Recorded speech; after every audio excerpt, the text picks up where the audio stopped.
So let's talk about pointed airgun pellets for a while. This is only my opinion and perspective. Most of it may be incorrect. I wrote some items down because I'm old and I can't remember anymore. But let me read them to you and for information.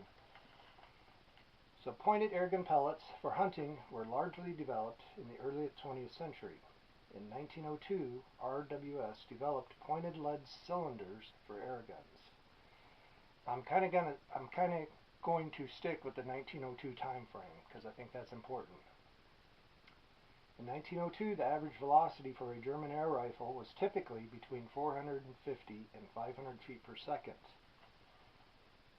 Estimated weight for the pellets was between 7 and 8 grains. Assuming the above numbers are correct, these rifles produce between 3 to 4.5 foot-pounds of energy. Animals hunted during this period included pest control, rats and mice, small game such as sparrows and pigeons, vermin occasionally, meaning small rabbits or hares. As a side note, interestingly, sparrows were eaten in Germany during this time frame, primarily as peasant food. Lethality and range.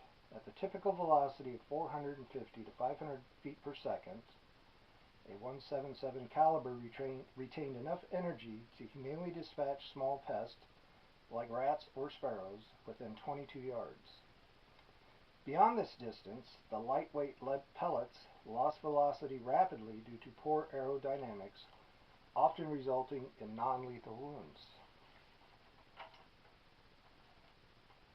Projectile stability.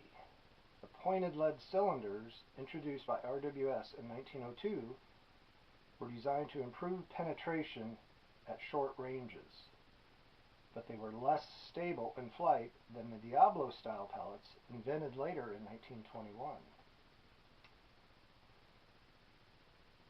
So in the original 1902 form, essentially it was a solid lead slug with a conical point. I was unable to find any pictures or photos of that pellet, but a Sheridan cylindrical lead airgun pellet, 5mm, may be quite similar. You'll have to look on the internet for pictures. They're out there. I don't have permission to use those. So in my opinion, what early air rifles lacked in velocity, they attempted to make up the difference with pellet technology. A close example of this early type of rifle setup might be a B1, which is often considered a clone of the Diana 25. But with the above rifles, velocity is probably 50 to 100 feet per second faster than the air rifles in 1902. So just an interesting little bit of information there on pointed hunting pellets. I myself buy them, not to use for hunting, generally because they're just inexpensive, and they shoot cans just fine, close range. That's it for this video. Thank you.